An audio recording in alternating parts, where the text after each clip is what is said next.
Hey folks, Jonathan here. Haven't really mentioned it on any of the videos, but I have been looking for a late 20s, mid to late 20s, or very early 30s, 30, 31 sedan. And I just had a couple little rules. I wanted something besides a Ford. And not because I don't like Fords, don't get me wrong. I mean, I do like old Fords. But the Model T, Model A's, were actually, I know they were for the common man, basically, and there's nothing wrong with that, but I wanted something with a little horsepower and a little bit more size to it. And I was sort of looking for an Oldsmobile Buick, something like that, and I've been looking for a long time, and sort of my dream vehicle here. And haven't been able to locate anything until now. And I was going to mention something on the video because this vehicle's in El Paso, Texas. And I know, there's some people on here in Texas, but I look like I may be getting this, and I just wanted to document everything along the way. This is a 1927 Elcar. It has a Lycoming straight 8 engine, and let me see, move around here. It's not a bad vehicle. It's in pretty good shape. Body's solid. Wood's pretty solid. Engine runs. Let me see. No brakes, or the brakes don't work, and this is hydraulic brake. Electric start. 3-speed transmission. It's somewhere around 70 horsepower.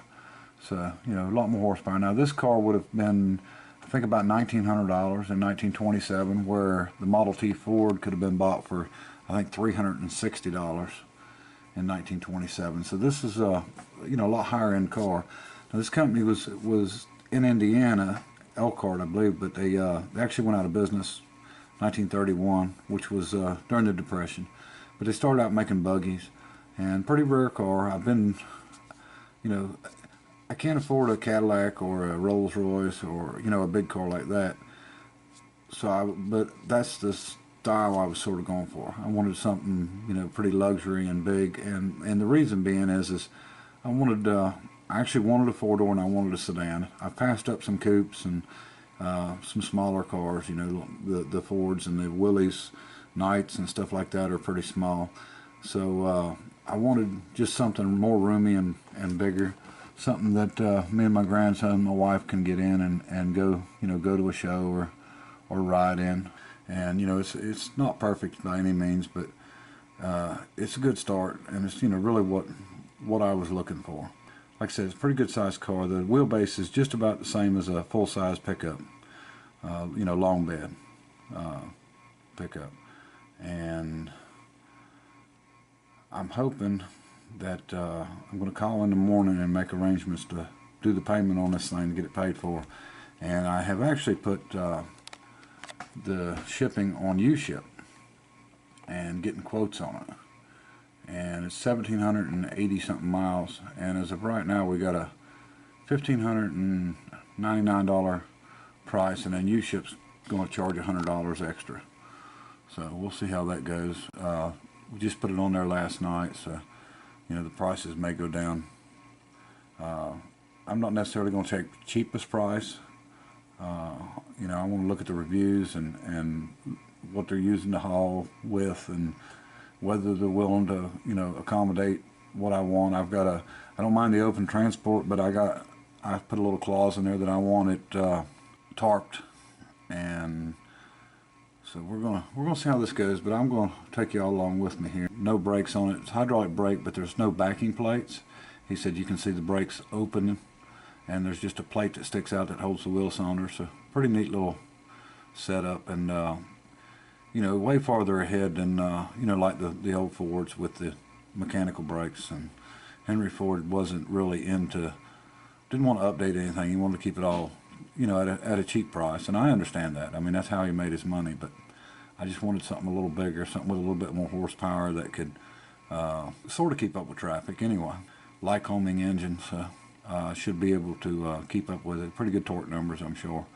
But I'm not sure how many horsepower the Fords were. Like I said, this one's around 70, so I'll check and say. Okay, according to this, the Ford was 20 horsepower. So we're looking at a big, horsepower difference. And of course, a big weight difference in the car. The car is somewhere around I think it's 3,600 pounds, I believe, and maybe more than that. But hopefully we can get it shipped here without having any damage on it or anything like that. I'll show you some more pictures here. There's that one. Like I said, it's definitely not a perfect car, but we're going to see how this whole situation goes. I think I got some engine pictures. We've got a weird bumper set up on these. It's supposed to have a spare tire here in the back.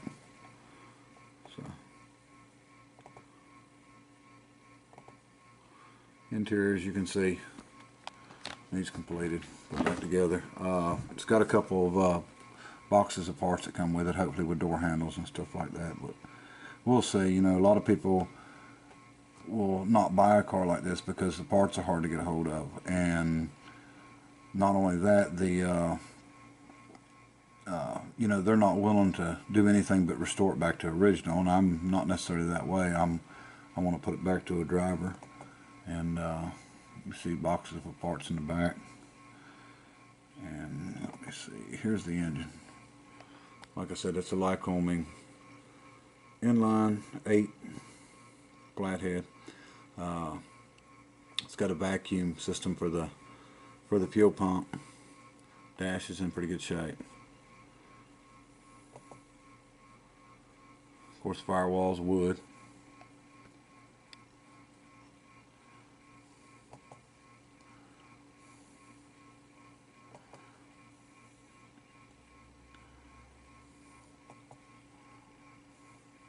And you can see it's dusty, been sitting for quite a while. You can see the pictures. But anyway, this is an 882 Brougham is what it's called. And like I said, it's sort of what I'm looking for and what I want. And I've looked at a lot of sedans, you know, trying to decide on what to get and get a good deal. And I thought about trying to find an older restoration, and just haven't had any luck finding what I really wanted. And the bigger the car, the better for me. I mean, I wanted something just big and luxurious, really. And this will be an oddball. This will be a good car to take to shows, and because, you know, I'd never even heard of one until I found this one. But and I may or may not post this video before I get the car, but I'm going to go ahead and make sure everything's secured with the payment, and you know, it's my car before I post this. And that's an oil can holder, as you can see. But anyway, there's been some stuff updated on it, which I don't have a problem with. I'm not so worried about totally original. And you know, believe it or not, a car like this, it's so rare that totally original, a lot of people won't know the difference anyway. So, and but I think we can work with this. And you know, one of the reasons that I don't mind getting this is when I was 14 years old, I think, I had a paper route, and there was a guy on the paper route that had a big Studebaker collection, and he had a 64, 65 convertible with a 289 that he offered to sell me for $500. That was a really nice car, and my mom and stepdad wouldn't let me buy it because they said that you couldn't get parts for it. And I don't ever let that, you know, hold me back. It kind of bothers me to this day that I didn't get to get that car because of that reason. But I don't mind, you know, as most of y'all probably know, I don't mind getting something that you know, I got to adapt or machine or make or cast or whatever parts for.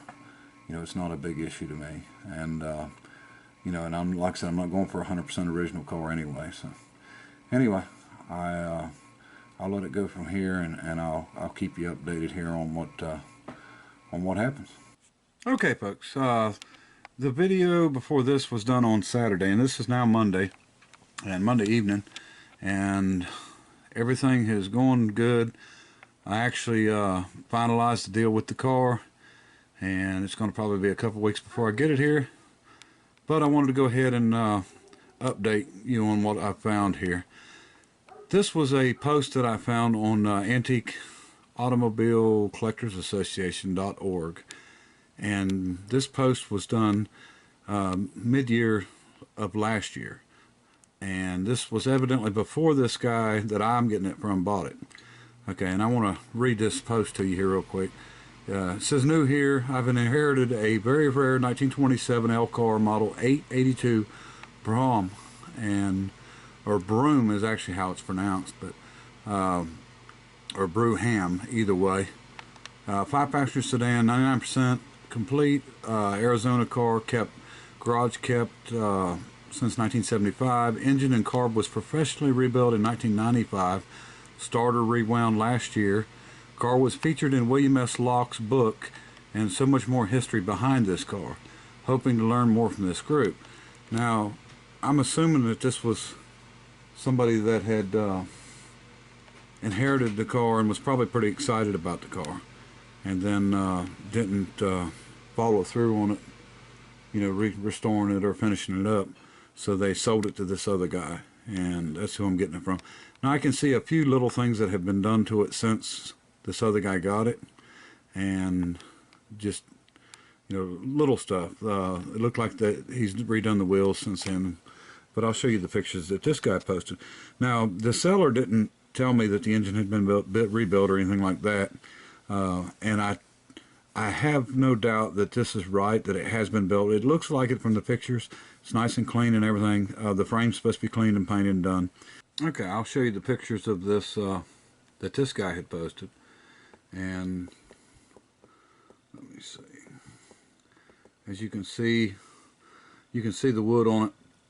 That's going to have to be worked on and straightened out and redone, and the roof done. However, it's got to be done. I think, you know, I don't know what they're using now to do them, but I know it's not the original style material.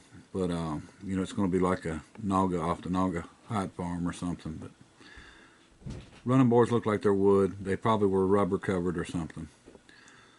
And like I said, I'm not going to worry about going back 100% original. Now this thing's got some weird bumpers on it, but it's supposed to have a spare back here. And actually, I've seen one that was stacked up with 2 spare tires back here. So I'm assuming it's missing this spare tire mount. It may be in the car. Body's really nice on the car though. The seats are there. You know, they're going to need recovered. There's some parts in the back. There's a couple boxes of parts.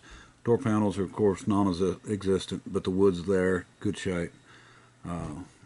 There's very little woodwork that's going to have to be done on it, and that's, you know, one of the major things on an old car like this. And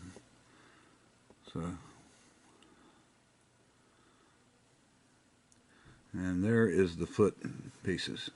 These are like, when you get in and sit down, you got little pieces you can put your feet on. So, big comfy car. Of course, it's wooden steering wheel. Don't know what it is. Could be mahogany. Dash is in pretty nice shape. I hope you're not getting a glare. I know you're getting a glare off this thing. I hate doing this through the computer, but I really don't have a choice right now.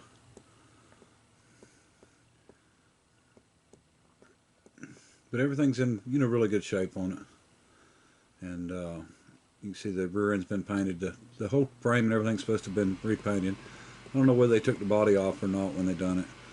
You can see the engine, of course, it's got a lot of dust on it. So, but I'm pretty sure that that's going to be something that they've rebuilt. And again, that's a Lycoming engine. And before this, they had a Continental engine, and then they went to using a Powell lever engine, I think in 1930. So, but anyway, I just wanted to give everybody an update on where we're at with this, and we're hoping to have it here in a couple of weeks. You know, I'm really excited about this. I've waited a long time to be able to get one. You know, not necessarily this brand, but to get a 4-door sedan. You know, a bigger luxury style car. And like I said, I'll never be able to afford the Rolls or the Cadillac or anything like that. So, you know, you got to start somewhere, live with what you can get. And I feel lucky to be able to get it. And, you know, especially getting it for the price I got it for. And just real surprised it hadn't sold before now. I think it's, like I said, the parts situation is scaring a lot of people. Don't bother me a bit. The last thing I have ever worried about was being able to you know, find parts for something. Heck, I've never had an issue, you know, just build a part or adapt something or whatever you got to do. And anyway, hopefully I can show you this thing when it makes it here. And you know, like I said, I'm just buying it from pictures, so hopefully it'll be as good as I'm seeing. I've seen a lot of pictures of it. The fellow actually sent me a copy of the title and front and back, that way I could look it over and make sure it was, you know, good title and numbers matched and everything, so which they do. And I've got a picture of the serial number tag. So anyway, hopefully it'll get here. The car is about, my understanding is about 18 feet long, so it's got a 123-inch wheelbase, which is just a little bit shorter than a full-size pickup, long bed. So like I said, I'm really looking forward to this. And you know, I'd love to actually paint this back, you know, maybe a two-tone color, a burgundy and or maroon and black or something, and make this into a really nice car, really nice driver. But you know, my main thing is getting it, you know, getting the interior done, getting the roof back on and everything, and making a decent driver out of it. And I look forward to being able to take my grandson with me somewhere. Okay, folks, it's Tuesday. It's a little after lunch. Luckily, everything's done. The car is paid for, and I've made arrangements to have it hauled. And I paid a little extra to get enclosed trailer to haul it, because you know, I'm kind of worried about it with the top being open and stuff. But anyway, big deal for me. You know, sort of my dream car here. Is you know, I've been looking for an old sedan for a really long time. So I look forward to getting it, and we'll get this Lycon wing engine fired up, and we'll do some videos on it. So it's probably going to be, I don't know, if I'm really lucky, I may have it by the weekend or the first of next week. So we'll do a video when I get it here, and just wanted to show everyone I'm pretty excited about this. And I don't get real excited about a whole lot, but you know, this is a pretty big deal for me. So anyway, appreciate everybody watching, and till next time, bye.